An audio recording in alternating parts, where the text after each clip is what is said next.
저는 오늘 여러분과 함께 영적인 중립지대는 없다, 이런 제목으로 은혜의 말씀을 나누고자 합니다.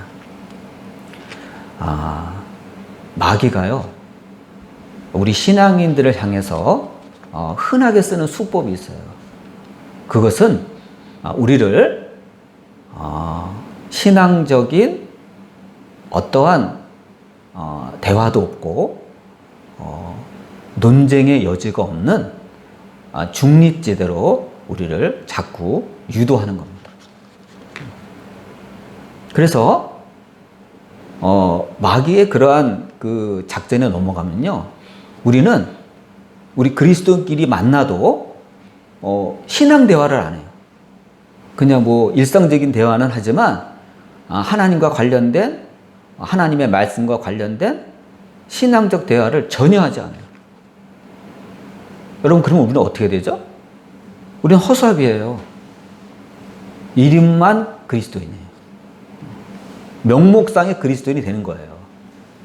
또 우리가 세상에 나가서 있을 때도 마귀는 우리를 중립을 시키라고 자꾸 유도를 해요. 한마디로 교회에 다니는 거 티내지 말라. 얼마든지 교회 다녀라. 얼마든지 주님을 찬양해라. 그런데 교회 가서만 하라. 세상에서는 믿는다고 얘기하지도 말고, 티내지도 말고, 밖에서는 기도하지도 말고, 그냥 조용히 너희들끼리 교회 가서만 믿어라, 이렇게 자꾸 유도를 합니다. 그렇게 하면 밖에서 다른 사람이랑 뭐 부딪힐 일도 없다는 거예요. 잡음이 일어날 일도 없다는 거예요. 그러면 다 좋다는 거예요. 마귀가 이렇게 참 영악해요. 뭐 부딪힐 거 없잖아? 교회 가. 주일날. 괜찮아. 가. 열심히 가서 기도해. 그런데 교회에서만 해. 가정에서도 하지 마. 뭐 교회 가는데 뭐 교회 가서 기도하면 될 거 아니야. 교회 가서 예배하면 될 거 아니야. 바쁘잖아. 교회에서만 해. 이렇게 마귀가 영악해요. 우리를 자꾸 그쪽으로 몰고 있습니다. 이게 우리 마귀의 수법이에요.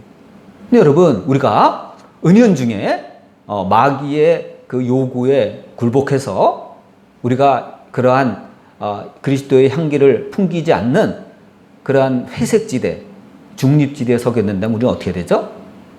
우린요, 아무것도 아닌 게 돼요. 예수님은 분명히 우리한테 뭐라 그랬죠? 너희는 세상의 빛이다. 너희는 세상의 소금이다. 그랬어요. 그런데 우리가 마귀의 꼬임에 걸려들어서 그렇게 산다면 우리는 뭐가 되죠? 우리는 아무것도 아니에요. 우리는 주님의 사랑을 전하지도 못하고 드러내지도 못하고 세상에 이런 부패한 것을 보고도 소금의 역할을 못하는 거예요. 세상을 향한 방부제 역할을 못하는 거예요. 그래서 우리는 마귀의 말을 들으면 어떻게 되죠? 완전히 우리는 무력화됩니다. 있으나 마나한 그러한 사람이 되는 거예요.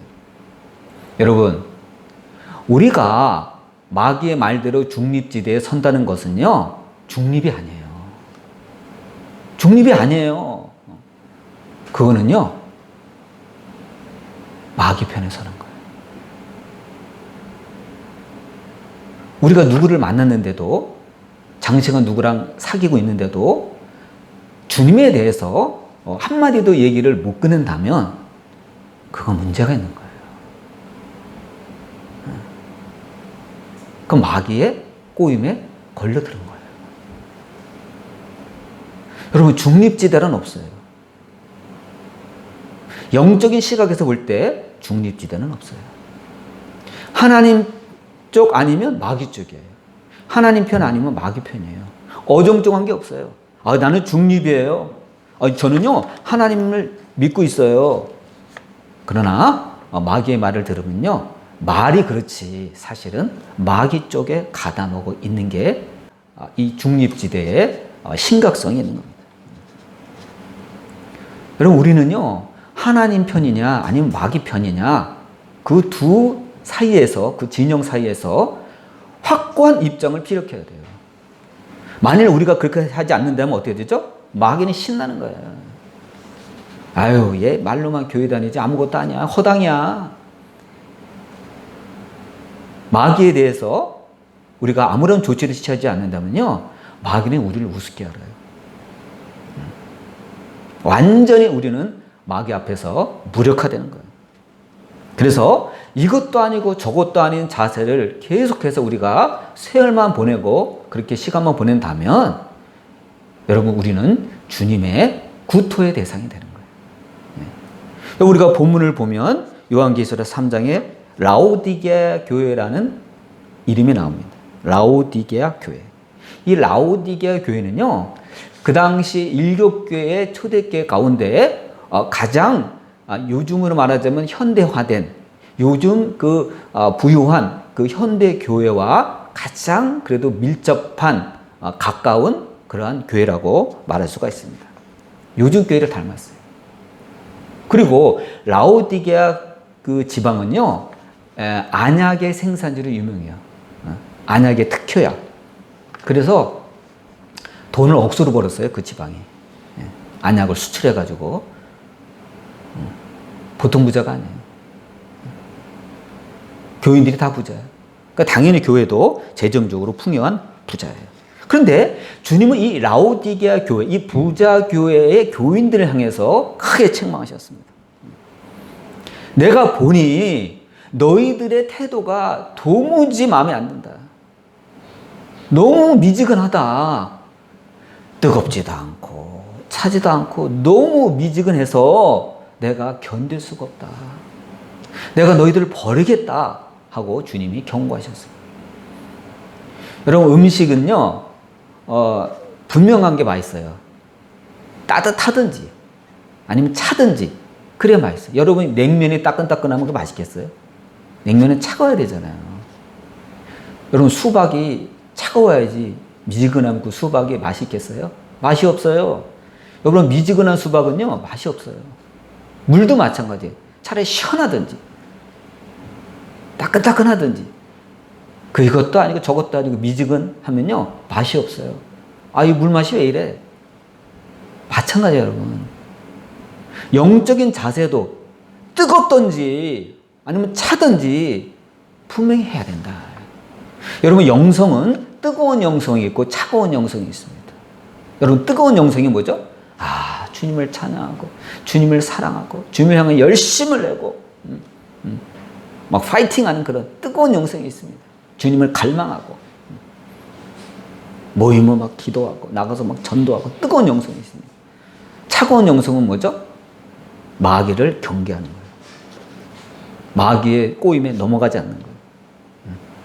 말씀을 비추어 공부하고 냉철하게 마귀를 대적하는 거예요. 차가운 영성이에요. 그래서 이단들을 막 골라내고, 그렇죠? 이단들을 막 대적하고 교회의 진리를 사수하고, 이런 게 다 뭐죠? 차가운 영성이에요. 그러니까 주님이 너희들 말이야 뜨겁게 주님을 사랑하고 주님을 섬기든지 아니면 철저하게 마귀를 대적하고 마귀를 경계하고 진리를 수호하든지 둘 중에 하라. 내가 볼 때 너희들 너무 맹탕이다, 견딜 수가 없구나 하고 주님께서 책망을 하셨습니다. 너무 미지근하고 애매하다. 두 번째로 주님이 책망하신 게 있습니다.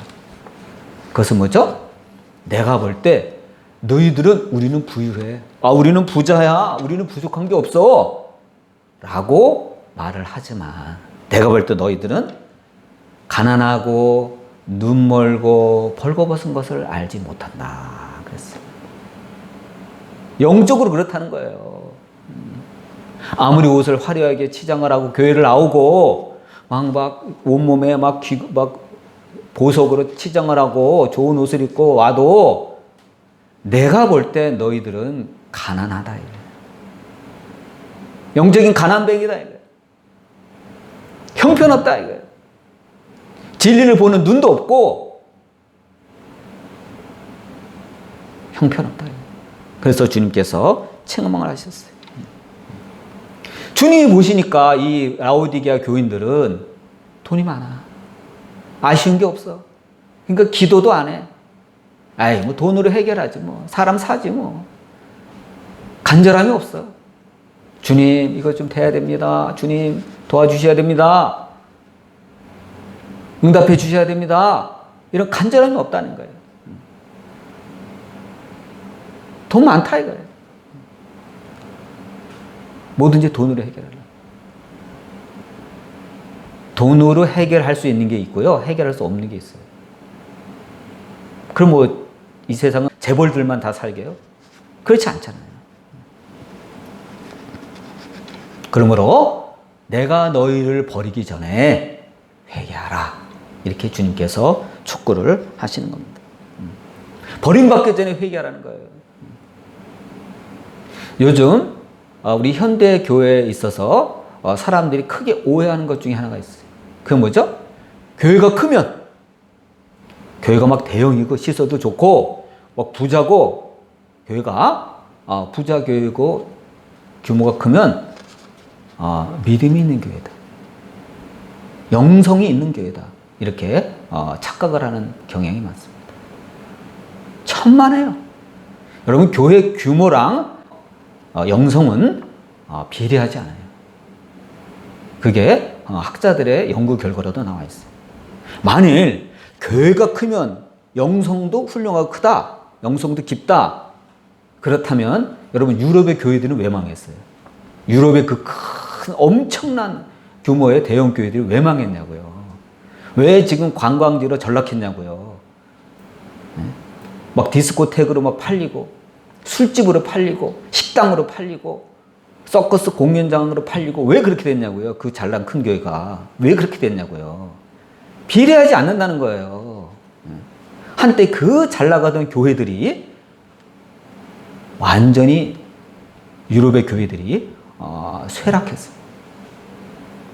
근데 여러분 미국 다녀온 그 목사님 말에 의하면요, 미국도요 작은 교회들이 점점 없어진대요. 그리고 대형 교회들만 지금 있대요. 그리고 이 대형 교회들이 나중에 어떻게 되죠? 미국의 대형 교회들이 유럽 교회를 닮아가는 거지. 이제 대형 교회들이 텅텅 비면 이제 끝나는 거예요. 유럽 교회처럼 되는 거예요. 관광지로 되는 거예요. 이단한테 팔리고 유흥업소에 팔리는 거예요. 유럽의 어느 교회는요 천정이 높아. 옛날 건물이에요. 천정이 굉장히 높아. 그러니까 서커스단에 팔렸어요. 이렇게 장대 이렇게 놓고 막 서커스하고 막 그러잖아요. 높은 데서. 그거 하기 좋다는 거예요. 로프 걸기 딱 좋다는 거예요. 참 기가 막혀. 여러분 크다고 영성 있는 게 아니에요. 여러분. 그러므로 여러분 교회는요 건물이 아니에요. 교회는 사람이에요. 결국은. 예수님을 구주로 고백하는 사람들의 모임이 교회예요. 여러분 건물은요 어떤 면에서는 껍데기예요. 모일 수 있는 이러한 부대 시설이에요. 요지는 건물보다 사람이 중요한 겁니다. 사람이 중요한 거예요. 그래서 이렇게 미지근하고 그런 애매한 태도로 세상과 타협했다가 유럽의 교회들이 쇠퇴하고 쇠락의 길을 걷게 된 것입니다. 여러분 이렇게 중심을 못 잡고 하나님 말씀에 서지 못하고 영적인 타협을 하다가 말년에 무너져 버린 사람이 있죠. 그게 누구죠? 솔로몬이잖아요. 여러분 솔로몬은 다윗의 아들이죠. 하나님께 사랑을 받은 사람이었어요. 영특하기도 했지만 하나님이 성경을 보면 하나님이 솔로몬을 사랑하셨어요. 일방적으로. 그래서 그가 사람을 잘 판단할 수 있는, 재판할 수 있는 그러한 능력을 구하자 하나님께서 누구도 필적할 수 없는 지혜를 솔로몬에게 주셨다는 것을 우리는 잘 알고 있어요. 그런데 이 솔로몬이 그렇게 하나님의 사랑을 받고 누구도 필적할 수 없는 지혜를 받은 솔로몬이 말년에 하나님을 배반하는 사건이 일어납니다. 근데 여러분 어떻게 보면 솔로몬은요 배반이 예고되어 있었어요. 그것은 그가 하나님을 의지하지 않고 자기 지혜를, 자기 꾀를 의지하다가 그렇게 된 겁니다. 여러분, 사람의 지혜라는 건 그래서 한계가 있는 거예요. 여러분 알다시피 솔로몬은 왕이 되고 나서 정략 결혼을 엄청나게 했습니다. 주변 모든 나라의 크고 작은 나라들의 공주들을 다 끌어들여서 정략 결혼을 했습니다. 그러니까 이 주변 나라들이 다 사돈이에요. 머리가 기발해요. 인간적인 생각으로는. 사돈끼리 맺어졌기 때문에 전쟁을 벌이진 않잖아요. 어떻게 보면 자기 딸이 인질로 잡혀 있는 거예요, 지금. 예루살렘에. 머리 잘 썼어요. 근데 그거는 인간적인 생각이에요. 그 솔로몬이 믿음이 없어서 그런 거예요. 하나님을 의지하지 않고 정략 결혼이라는 방법을 통해서 나라의 안정과 안보를 지키려고 했던 거예요. 사실은 믿음이 없는 거예요. 이 시집 온 여자들이 솔로몬이 말년 때에 문제를 일으킵니다. 솔로몬이 젊었을 때는 솔로몬의 눈치를 보고 하다가 이제 솔로몬이 이제 나이 들어 힘도 없고 그러니까 이제 막 데모를 합니다. 왕이시여, 어째서 왕은 우리가 믿는 신을 못 믿게 합니까? 이제 좀 풀어주세요, 규제를. 막 아우성치는 거예요. 솔로몬이 첫 첩이 첩과 부인이 도합 1000명이라고 그러죠. 참 기가 막혀요. 어떻게 얼굴을 다 기억해, 1000명을. 자식들은 말할 것도 없고 막 데모를 하니까 마지막에 들어줍니다. 예루살렘에 우상을 세우도록 하고 막 산당을 짓고 거기서부터 무너진 거예요. 솔로몬은 처음에는 나는 중립이요 그랬어요. 나는 하나님을 믿는 사람이야. 당신들은 그래, 당신들이 믿었던 그 신을 믿어. 나는 하나님을 믿을 거야. 중립을 취합니다. 그 자기가 중립인 줄 알았어요. 천만에요. 여러분, 중립이 됩니까? 안 돼요, 여러분. 그것을 허용했다는 것 자체가 하나님의 이제 눈밖에 나는 일을 한 겁니다. 하나님, 저는 중립인데요. 그건 네 생각이지. 감히 하나님의 성전이 있는 예루살렘 성전에 이방인의 우상이 서 있어? 있을 수 없는 거예요. 산당이 있어? 몰래 그런 신들이, 우상신들이 막 세워져? 있을 수 없는 거예요. 거기서부터 솔로몬은 하나님의 눈밖에 나는 것입니다. 여러분, 하나님이면 하나님이고 마귀는 마귀죠. 하나님과 마귀 사이에 중립지대는 없는 거예요. 사실은 솔로몬이 어느 편에 가담한 거죠? 하나님을 배반하고 마귀 편에 가담한 거예요. 근데 여러분, 우리도 이럴 수 있다는 거예요. 우리도 이럴 수 있다는 거예요. 우리가 정신 차리지 않으면 안 되는 거예요. 그래서 하나님은 선언을 합니다. 너는 나를 떠났구나. 너는 나를 떠났구나. 나의 명을 지키지 않았구나. 그래서 여러분, 그 벌로 솔로몬이 죽자 어떻게 되죠? 이스라엘은 솔로몬의 부하였던, 감독관이었던 여로보암에게 나라의 반을 빼앗깁니다. 12지파 중에 10지파를 빼앗겨요. 저쪽이 더 커요. 북이스라엘이. 그러한 심판을 받게 됩니다. 여러분, 이처럼 마귀는 수많은 영혼들을 향해서 처음부터 하나님께 돌아서라 이런 말 안 합니다. 여러분, 마귀가 솔로몬에게 너 지금부터 하나님께 돌아서라 그렇게 제안한 적 있나요? 없어요. 우리한테도 안 그래요. 너 교회 다니지 마. 이렇게 안 해요, 마귀가. 마귀가 얼마나 영특한 녀석인지 몰라요. 그 우리가 반발하죠. 야, 이 녀석아 왜 우리더러 교회를 못 다니게 하느냐? 왜 예배를 못 드리게 하느냐? 반발하죠, 당연히. 근데 여러분, 마귀는 그렇게 안 해요. 마귀는 너 예배 드리지 마. 너 기도하지 마. 너 말씀 보지 마. 이렇게 안 해요. 대신 우리 어떻게 하죠? 바쁘게 만들어요. 바쁘게 만들어요. 예배 드릴 시간이 없을 정도로 바쁘게 만들어요. 말씀 볼 시간이 없고 기도할 시간이 없을 정도로 바쁘게 만든다니까요. 절대 하지 말라는 소리 안 해요. 나 예배 드리러 가야 되는데 친구가 불러.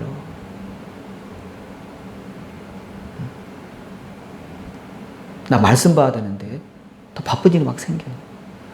마귀가 이렇게 영악해요. 우리를 바쁘게 만드는 거예요. 바쁘게. 그리고 아까 말한 대로 신앙의 그 회색지대,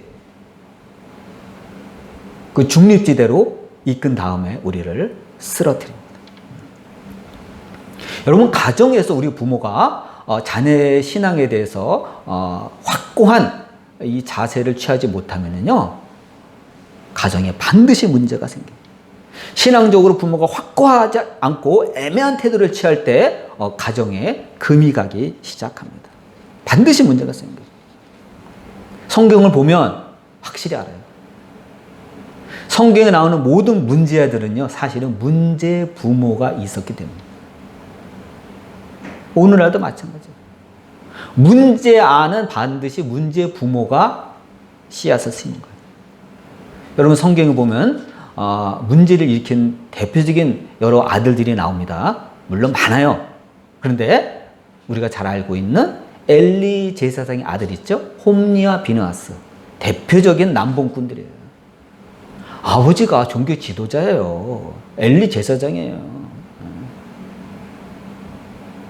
그런데 이 아들은 아버지의 말에 순종하지 아니하고 곁길로 갔던 사람들입니다.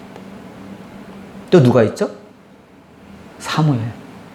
사무엘의 아들들도 대단했어요. 요엘과 아비야 유명했어요.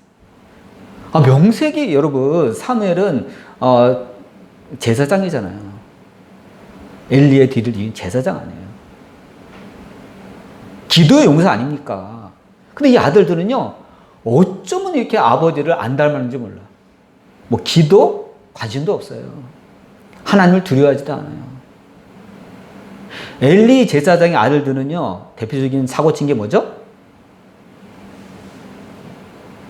회막에서 일을 하는 여자들이랑 막 동침을 하질 않나. 그 회막에서 일을 하는 여자들은 뭐죠?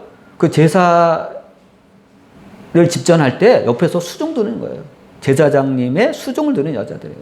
그리고 제사 지낼 때 이제 백성들이 이제 재물을 갖고 오잖아요. 뭐 소를 끌고든지 양을 끌고든지 끌고 온단 말이에요. 그러면 하나님께 먼저 드리고 나서 나머지 제사장들이 취하는 몫이 따로 있어요. 일부분. 그런데 이 녀석들이 말이야, 이 아들들이, 엘리 아들들이 하나님께 바칠 때 제일 먼저 그 짐승을 잡아서 피를 뿌립니다. 그 다음에 뭐 내장이나 기름 같은 거 이렇게 갖다가 태웁니다. 그러면 그 기름을 태운 그 냄새를 올라가잖아요. 하나님이 그걸 흠양하세요. 그런 다음에 이제 이렇게 고기를 갖다가 이렇게 정리하고 이래가지고 그 내장 태우고 나중에 이 고기 같은 일부를 이제 제사장이 취하게 돼 있어요. 순서가 다 이렇게 규정이 돼 있어요.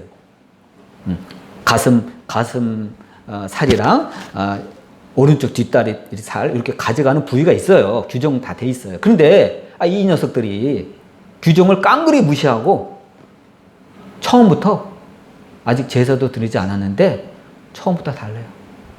안 되는데요. 이거 제사 드리고 하나님께 이거 기름 태워서 올려야 되는데요. 아니야. 무슨 소리야? 와가지고요. 완전 불안당돼요. 와가서요. 강제로 뛰어가는 거야. 자기들이 원하는 그 짐승의 그 살점을 부위를 뛰어가는 거예요. 와, 완전 죽으려고 작정을 했어. 하나님의 제사를 업신여길 뿐만 아니라 이건 하나님에 대한 모욕이에요. 하나님에 대한 도전이에요. 죽음을 자초한 죄예요. 나 같으면 야 이놈 자식아 죽으려고 너 미쳤냐? 하고 크게 책망을 하고 혼내고 징계를 할 테인데 이 엘리 제사장은요. 야 요새 너희들한테 들리는 소문이 안 좋아. 왜 그래? 그러지 말어. 그 정도로 끝냈어요. 여러분 그 정도로 얘기하면 말을 듣겠어요? 안 듣죠. 그런데요. 사무엘의 자식들은요. 어떤 행동을 하냐면요. 사무엘이 이제 늙으니까 여러 그 이스라엘의 많은 재판을 관리하기가 어렵잖아요. 힘들잖아요. 신체적으로 나이 들고 기력이 딸리잖아요. 그러니까 아버지를 대신해서 사사 역할을 했는데 이 친구들이 아버지는 절대 그러지 않았는데 이 사무엘의 아들들은요. 뇌물을 받고 재판을 엉망으로 했어요. 그러니까 뇌물 안 주면 죄인이야. 뇌물 주면 큰 벌을 받을 사람도 그냥 쓱싹쓱싹 이렇게 무마해버리고 그렇게 하는 바람에 백성들의 원망과 원성을 받았어요. 근데 이상해요. 그 사무엘이 자식들을 불러다가 책망했다는 내용이요. 성경 아무리 봐도 없어요. 어떻게 보면 엘리 제사장보다 더해요. 엘리 제사장 그래도 야야 요새 너네들에 대한 소문이 안 좋아. 제발 좀 그러지 마라. 그렇게 타일릭이라도 했잖아요. 엘리 제사장은. 그런데도 엘리 제사장의 아들들은요. 하나님이 전쟁을 일으켜서 전쟁에서 하나님이 죽게 만드셨어요. 그런데도 엘리 제사장 그 소식을 듣고 놀래가지고 의자에 앉아있다가 꼬꾸라져서 목이 부러져 죽었어요. 그래서 엘리 제사장 가문이 완전 망했어요. 하나님을 그렇게 모욕한 그 참남한 죄를 지은 대가로 그렇게 된 거예요. 근데 여러분 우리가 잘 알고 있는 또 누가 있죠? 다윗. 다윗도 이상하리만큼 자식들에 대해서 우유부단했어요. 막 자식끼리 싸울 때도 제대로 교통정리도 못하고 압살롬이 나중에 아버지의 그런 처사에 분노해서 반란을 일으킵니다. 쿠데타. 그래서 맨발로 도망갔잖아요. 다윗이. 그럼에도 불구하고요. 다윗은 끝까지 자식 문제에 대해서 이상하리만큼 우유부단하고 교육을 제대로 못 시켰습니다. 이 세상 부모들 가운데도 그런 부모들이 있어요.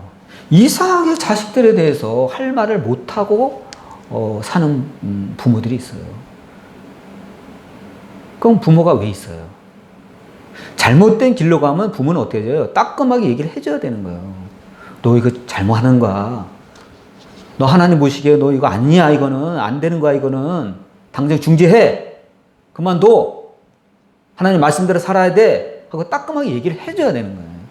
근데 자식에 대해서 너무 긍정적으로 생각하는 사람들이 많아요. 아이 뭐 한두 살이 나요. 이제 나이가 몇인데요. 뭐 20도 넘었는데요. 이제 다 컸는데요. 알아서 하겠죠. 여러분 알아서 다 하는 사람이 어디 있습니까? 알아서 다 하는 사람 없어요. 사람은 불완전한 존재예요. 사람들은 원죄를 갖고 있어요. 알아서 다 하는 사람은 없어요. 알아서 하면 여러분 법이 뭐가 필요해요? 알아서 다 하지 않으니까 헌법이 있고 법률이 있고 규율이 있고 규제가 있는 거 아니에요? 사람은요 절대로 알아서 하지 못합니다. 여러분 최고의 권위자가 누구죠? 하나님이에요. 하나님의 눈치도 보지 않는 사람이 세상 법률의 눈치를 보겠어요? 요리조리 피할 구석만 찾아다니지? 이거는요 사람에 대한 환상이에요. 여러분 우리는 사람에 대한 환상을 깨야 돼요. 엘리가 왜 그렇게 됐습니까? 엘리가 왜 꼬꾸라져 죽었습니까? 여러분 사무엘이 왜 그렇게 됐습니까? 다윗이 왜 말년에 쿠데타를 당해서 맨발로 도망가는 그러한 수치를 당했습니까? 그것은 자식 교육을 제대로 안 했기 때문이에요. 우리나라에 어떤 유명한 대형 교회를 이끌던 목사님이 계셨어요. 아주 목회를 너무 잘했어요. 능력도 많고 책도 많이 짓고 그런 목사님이 계셨어요. 근데 이 목사님이 목회 너무 바쁜 거예요. 아침에 새벽 기도 나가서 밤 늦게 들어와요. 집에 오면 침대에 쓰러져 주무시기 바쁜 거예요. 그래서 자식들하고 가끔씩 약속을 합니다. 그래, 우리도 가정예배를 드려야지. 그래, 주말에 한 번이라도 우리 가정예배 드리자. 매일 드리자는 게 아니에요. 한 번이라도 가정예배를 드리자. 못 지켰대요. 그래서 그 집 아들이 아버지가 약속했으니까 우리 가정예배 드리나 보다 했는데 어김없이 아버지가 집에 오면 꼬꾸라져 주무시는 거예요. 어떻게 할 수가 없어. 근데 그분은 내가 볼 땐 좀 일 중독이었던 것 같아요. 부교육자 시절에도 남산 밑에서 살았는데 한 번도 가족들이랑 바로 남산 밑에 사는데도 한 번도 남산을 같이 올라간 적이 없대요. 정말 바빠서 그랬을까? 아니면 일을 만들어서 하시는 분일까 생각이 듭니다. 그래서 그분의 아들이 아무개 목사님은 있을지 모르지만 내 아버지는 없다 그랬어요. 아버지를 뺏긴 거예요. 일에 뺏긴 거예요. 목회에 뺏긴 거예요. 참 안타까워요. 이 정도 되면 여러분, 바쁜 게 좋은 게 아니에요. 그런 바쁜 거는 좋은 게 아니에요. 여러분, 내가 그래도 교회 집사인데, 내가 장로인데, 내가 권사인데, 내가 목사인데, 우리 아들은, 우리 자식은 하나님이 자동적으로 축복 주시겠지? 천만에요. 여러분, 자동이 어디 있습니까? 그럼 그 위대한 종교 지도자인 기도 용사 사무엘의 아들들은 왜 그렇게 됐습니까? 왜 그렇게 원성을 짓는 악인이 됐습니까? 엘리 제사장의 아들은 왜 그렇게 됐습니까? 다윗 신앙의 용사예요. 그의 자식들이 왜 그렇게 됐습니까? 여러분, 신앙의 자동은 없어요. 뿌린 것만큼, 수고한 만큼 거두게 되는 겁니다. 그래서 여러분, 교육을 해야 돼요. 거저가 없어요, 여러분. 오히려요, 유명 인사들의 자녀가 더 흉합니다. 저는 그래서 안 믿어요.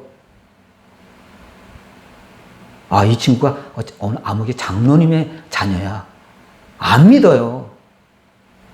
목사님 아들이야. 안 믿어요, 저는. 더 위험해요. 마귀들이 더 달라붙어요. 더 꼬꾸라들게 하려고. 그런 자식들이 사회 문제 일으키면 어떻게 되죠? 교회가 세상의 원망을 듣고 원성을 듣고 세상의 집단커리가 되고 밥이 되는 겁니다. 그 마귀가요 더 달라붙어요. 유명 인사일수록 더 달라붙어요. 여러분, 가끔 우리가 뉴스 같은데 나잖아요. 아무개 목사의 자녀들이, 아무개 장로의 자녀들이 국회의원인데 장로래. 여러분, 자동은 없어요, 신앙에. 그래서 여러분, 우리는 하나님 말씀을 통해서 또 가정교육을 통해서 자녀들에게 하나님에 대해서 가르쳐야 돼요. 말씀을 가르쳐야 돼요. 같이 읽으면서 하나님에 대해서 알려줘야 돼요. 기도도 가르쳐야 돼요. 자동 기도가 어디 있습니까? 배워야 돼요, 여러분. 말씀도 배워야 되고, 기도도 배워야 되고, 신앙도 배워야 되고, 부모의 그 신앙의 열심을 보고 자녀가 보고 배우게 되는 겁니다. 헌금하는 것도 가르쳐야 되고, 뭐든지 다 가르쳐야 돼요. 알아서 하겠지. 천만에요. 알아서 하는 게 어디 있어요? 다시 말하지만 여러분, 영적 세계에서는 중립지대가 없습니다. 회색지대가 없어요. 하나님 아니면 마귀 편입니다. 이것을 우리가 분명히 알아야 됩니다. 이것이 바로 우리가 처한, 또 교회가 처한 영적 세계의 진실인 것입니다. 기도하시겠습니다.